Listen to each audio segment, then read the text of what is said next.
કોઈ દી છોડે નહીં પછી ભલે હોય ભગવાન પરાશીના પીપળે ભીલે લઈ લીધા પ્રાણ કર્મની ગતિ શું હોય બાપુ કોઈને ખબર હોય મને કહેજો આમાં અમુક આમાં શું છે હું તો આ બધું મારું હાલે છે બાકી મને આમાં કઈ બહુ ઊંડી ખબર નથી પડતી હો તમે પછી એવું ન માનતા કે આપણો શેડો અડી ગયો ના એવું કઈ છે નહીં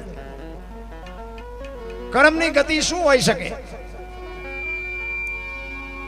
કર્મ આપણે કોને કહી છે જો આ દુનિયાના આ ભક્તિ કરે એવડે દુખી છે દુનિયાના બૂસ મારે સુખી છે લ્યો શું આપણે કર્મ શું સમજવું આપણે રામ રામ રામ રામ કરીએ છીએ ને સીતાજી રામને પૈણે આખી જિંદગીમાં હારો દી ન હોઈ ગયો એનું શું કર્મ છે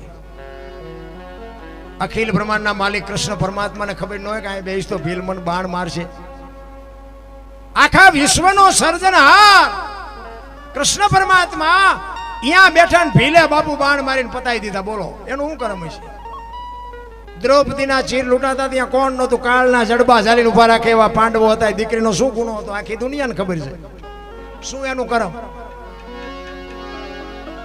આપણને ખબર જ નથી કે આમાં બાપુ સાચું કર્મ કયું છે ને ખોટું કયું છે મને નથી ખબર પડતી હો તમને પડતી હોય ભલે વાંધો નહીં થઈ થાવીને થાસ્યા ત્રિકાળ જ્ઞાની મહાપુરુષ ગંગાનો પુત્ર ભીષ્મ છેલ્લે બાણની પથારીમાં હોવું પડ્યું બોલો એનું શું કર્મ છે ભીષ્મ જેવો યમના દૂત જેને લેવા આવે અને યમના દૂતને એમ કે અત્યારે વિયોજા 6 મહિના પછી આવજે પોતાનું મોત રોકી શકે એવો સિદ્ધ પુરુષ એને છેલ્લે બાણની પથારીમાં હોવું પડ્યું શું એનું કર્મ છે વિચાર તો કરો રામ આપણે કોકના લઈ લીધા છે ને કોકના બૂસ માર્યા છે ને કોકના વગર ગુને દુખી કર્યા છે તો આપણે નહીં ભોગવવું પડે કર્મ કોઈ દી છોડે નહીં પછી ભલે હોય ભગવાન પરાશીના પીપળે ભીલે લઈ લીધા પ્રાણ રામ કર્મ બાપુ છે ને મને હજી ખબર જ નથી કર્મ શું છે ભીષ્મ જેવા ભીષ્મ ને બાપુ ગંગા જેની માં વિચાર કરજો કુરુક્ષેત્રના મેદાનમાં કૌરવ પાંડવનું યુદ્ધ થયું ને કૃષ્ણ પરમાત્માની પ્રતિજ્ઞા તોડાવે એવો ભીષ્મ પિતા અખિલ બ્રહ્માંડના માલિકને કૌરવના પક્ષમાં ભીષ્મ પિતા છે અને પાંડવના પક્ષમાં બાપુ કૃષ્ણ પરમાત્મા છે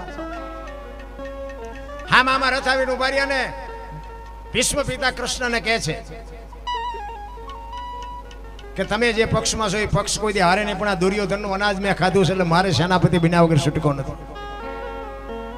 કૃષ્ણ પરમાત્મા કહે છે કે ના દાદા આ તમારા ભયોનો મામલો છે આમાં મારે કઈ હથિયાર ઉપાડવા નથી હું તો એક અર્જુનનો રથ લાવનાર સારથી છું મારે કઈ હથિયાર ઉપાડવાના નથી અને ભીષ્મ મનોમન વિચાર કરવા મનાણો તું હથિયાર ન ઉપાડ તો આમાં કોની તાકાત છે કે મને કોઈ હરાવી શકે એવી કોઈ તાકાત નથી કે ભીષ્મને કોઈ હરાવી શકે બીક તારી એકની જ લાગે છે કૃષ્ણ પરમાત્મા બાપુ પ્રતિજ્ઞા કરે છે ભીષ્મની સામે ગમે એવું યુદ્ધ જામ્યું હોય હું તમારી સામે જળ લઈને પ્રતિજ્ઞા કરું છું હું કોઈ દે ગમે એવું યુદ્ધ જામ્યું હોય હથિયાર નહીં ઉપાડું અને બાપુ ભીષ્મએ તરત જ સામે પ્રતિજ્ઞા કરી કે કુરુક્ષેત્રના મેદાનમાં બગડાટી બોલતી હોય અને જો તમને હથિયાર ન ઉપડાવું તો ભીષ્મ પિતા નહીં એને એ પ્રતિજ્ઞા કરી ચોથા દિવસનું યુદ્ધ હતું ને ભાઈ શિખંડીને આગેવાની રાખી અને બાપુ અર્જુનના રથને લઈને કૃષ્ણ પરમાત્મા બાપુ આવ્યા નાની કોરથી ભીષ્મ આવે સૂરજ નારાયણ બાપુ કોર કાઢે ભલે ઉગ્યા ભાણ તુહારા ભામણા જીયાના મરણ લગમાણ એ રાખજે કશ્યપ રાવું જળાળ જળાળ જળાળ જળાળ મીડો કિરણો મીડો પાથરવા હામાં રથ આવ્યા અને ભીષ્મએ જોયું કે શિખંડીને રાખ્યો છે આગળ હથિયાર મૂક્યા અને પછી અર્જુનને કીધું માર બાણ એ રૂવે રૂવે બાણ માર્યા અને બાપુ આંકડે ભીષ્મ પડે અને કૃષ્ણ પરમાત્મા ને અર્જુન બે ત્યાં જાય અને માં ગંગા અહીંયા પ્રગટ થાય અને કૃષ્ણ પરમાત્માને કહે છે કૃષ્ણ મધુસૂદન મારા દીકરાને ત્યાં દગો કરીને માર્યો નહીં આ તો શિખંડીને આગળ રાખ્યો તો પણ એ જગ્યાએ કદાચ તું ઊભો હોત ને તો ગંગાના ધાવણમાં કેટલી તાકાત છે તને ખબર પડે બાપુ કેવી જનતા હશે કેવી માં છે મોઢે બોલું માં હાથે નાનપણ સાંભળે મલક બધાની મજા પછી કડવી લાગે કાગડા અખિલ બ્રહ્માંડના માલિકને બાપુ પ્રતિજ્ઞા તોડાવે એવો ભીષ્મ પિતા હરણાકશની વાત આપણી જાણીતી એટલું બધું તપ કરી બ્રહ્માજીને પ્રગટ કર્યા બ્રહ્માજી કહે છે માઈક માઈક માઈક ઈ કે મારું મોત ન થાય એવું કંઈક કરો ઈ કે ભાઈ ઈ કેમ બને કે તો ના પાડો બ્રહ્માજી કે કાંઈ વાંધો નહીં તો કે એમને લખી દો બ્રહ્માજી કે તું લખી લે અને હું સહી કરી દઉં લખાયું લખ્યું બધું કહે છે ને બધા રાયતે ને દિયા ને લોટે ને લાકડે ને બધું લખ્યું પછી ભીષ્મને માફ કરજો બ્રહ્માજીને કીધું કે આમાં સહી કરો એ સહી કરી દીધી. એ કે હાલે આ દસ્તાવેજ રાખ તારી પાસે. અને પછી બાપુ એને જે ઠેકડા ભર્યા છે, હું થાય આખી દુનિયામાં બાપુ બધું હું જ કરું છું. નિશાળમાં સાહેબે બાપુ ઈ જ ભણાવે કે બધું રાજા જ કરે છે. ઓલો પ્રહલાદ ભણવા ગયેલો ને, પ્રહલાદ ઉભો થયો, એ કે આ બધું રાજા જ કરે છે. તો કે હા. તો કે હવારે સૂરજ ઉગે રાજા ઉગાડે છે, આ વરસાદ વરે છે રાજા વરાવે છે. ઓલો સાહેબ કે તારા બાપા કે છે અમારે કેવું પડે, અમને ખબર છે શું છે આમાં.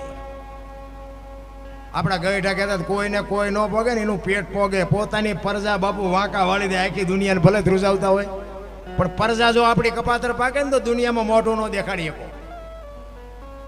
ઈ પ્રહલાદ ઘરે આવે, એનો માસ્ટર કે છે આખી દુનિયા માને છે, પણ તમારો પ્રહલાદ નથી માનતો. ઢીસણ ઉપર બેહારીને પ્રહલાદને કહે છે એનો બાપ હરણાકશ, બેટા ભણવા ગયો તો કે હા.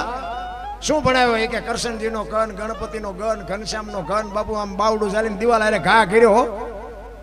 આની પાછું મુકાવા મથું છું, તે આની પાછું લીધી છે.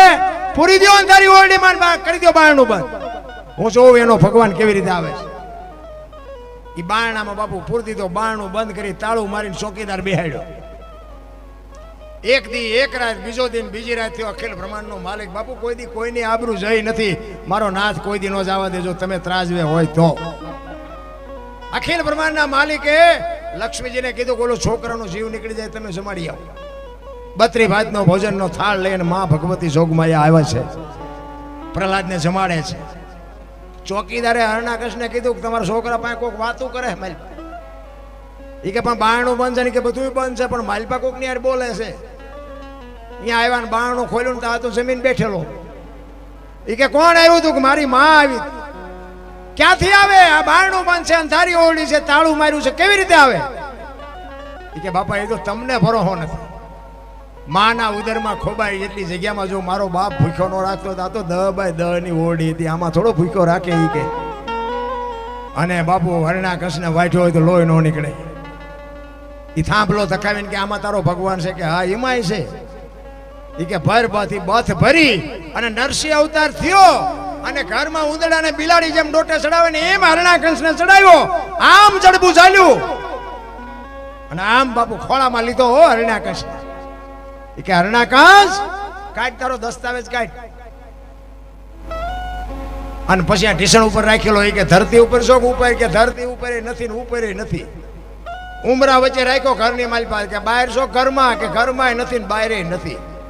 દી આથંબાની તૈયારી હતી કે રાત છે દી? એ કે રાત એ નથી ને દી એ નથી.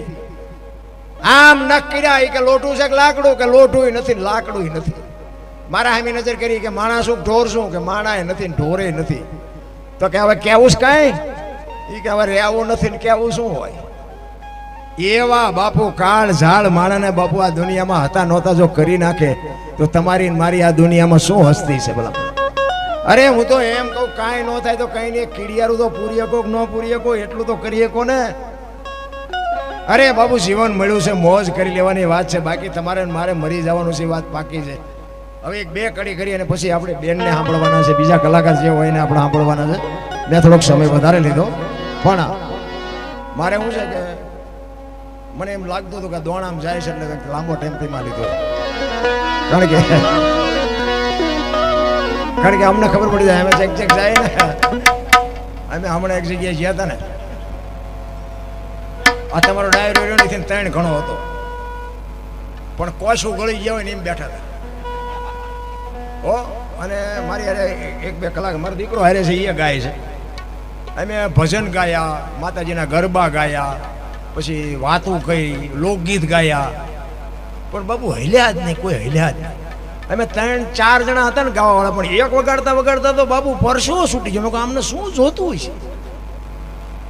કોઈ તાલી ન પાડે, કોઈ ઊભો ન થાય, કોઈ દાંત ન કાઢે, કોઈ ઊંચો હાથ ન કરે, કોઈ અહીં પૈસો ન નાખે. અમને તેમ મારું બધું હલવાના આપણે. પછી હેઠા ઉતરે ને પછી કે દરબાર મજા આવી બહુ. અરે તમારી ભલે થાય કામ આમ તો કરવું હતું તો અમને એમ થાય કે દોણામ જાય છે. કોઈ શું ગળી ગયા હોય એમ હલેક ચલે આમ નામ હકા થઈ જાય. એટલે પણ અમુક બાબુ ઓડિયન્સ આ તો બાબુ હુમળકો આમ સામે દેખાય કે અમારે આ દોણામાં જ જાય છે. કોની પાસે વાત કરી બાપુ? અમારી પાસે વાતો તો ઘણી છે. દુકાન ખોલવી ક્યાં, ગ્રાહક નથી, નાખવું ક્યાં, ખાનારા જોઈ ને વાડીમાં નાખવું. પણ એવો ડાયરો હોય ને તે બાપુ અમને એમ થાય કે અમારા ફેફસા ફાડી નાખ્યું ભલામણ. અને અમે આ લાગડ બાપુ આમના હળંગે હળંગ ખેંચી છે ને, ભલે અમારું શરીર થાકે છે પણ મેં કીધું એમ પાછું હાજે ક્યાંક બેહીને બાપુ ચાર્જિંગ થઈ જાય. મારો નાશ શક્તિ આપે તમારા બધાના આશીર્વાદથી કંઈક અમારું હાલે છે ને એટલા બધા અમને સાંભળે છે. એ જ મને એમ થાય કે મારા બાપની કંઈક મોટી કૃપા છે. એટલે કે મારી હું એવી હસ્તી હતી કે હું બોલું ને તમે સાંભળો. પણ સત્યને બાપુ જે સત્યના સથવારે છે ને એનો બાપુ એક દી વિજય થાય થાય ને થાય. મેં ખટારો આંક્યો છે, મેં હમણાં તમને કીધું ખટારો લઈને બાપુ હું આખી દુનિયા રખડ્યો પણ મેં મારી નીતિ નથી શીખ્યો. એક તમને વાત કરી દઉં, કોઈ એમ કે દરબારે ગાડીમાંથી 1 લીટર ડીઝલ વેચ્યું હતું મારા લોહીમાં ન આવે, કે એ ગાડીમાંથી મેં 100 ગ્રામ કે કિલો વસ્તુ કોઈને વેચીને કોઈને આપી હોય એ મારા લોહીમાં ન આવે. એ મારી વાત, કારણ કે હું ખટારો હાંકતો એનો મને પગાર મળતો હતો. મારે ખટારો હાંકવાનો જ હોય, એમાંથી લેવાનો મારો એક નટ લેવાનો મારામાં કોઈ હક જ નથી આવતો. બાકી મારી હારે જેટલા ડ્રાઈવરો હતા ને એ અત્યારે અમુક અમુક તો બાપુ મને ફોન કરે કે સાચીમ દુખાવો મટતો નથી. મેં કોઈ નહીં મટે. હમણાં જ મારે 2-4 દી પહેલા ચોટી લઈને બાજુ ગામ છે ને એક મારો ડ્રાઈવર હતો, એટલે આ વિડીયા જોવે ને એટલે મારો નંબર ગોતીને મને કે બાપુ તમારા પ્રોગ્રામ કે હું બહુ જોઉં તમારું. તો કે પણ તમે તો અત્યારે જામો કરો છો, તમે તો આમ ને તમે તો આમ ને. આ અત્યારે કેમ લાઈવ હાલે છે અહીંયા જોતા હોય, આ બોર્ડમાં લખેલું હોય એટલે ખબર પડે કે આ તો ઠેઠ બનાસકાંઠામાં છે. આટલી બધી પબ્લિક બધું ઘરે બેઠા બેઠા દેખાય.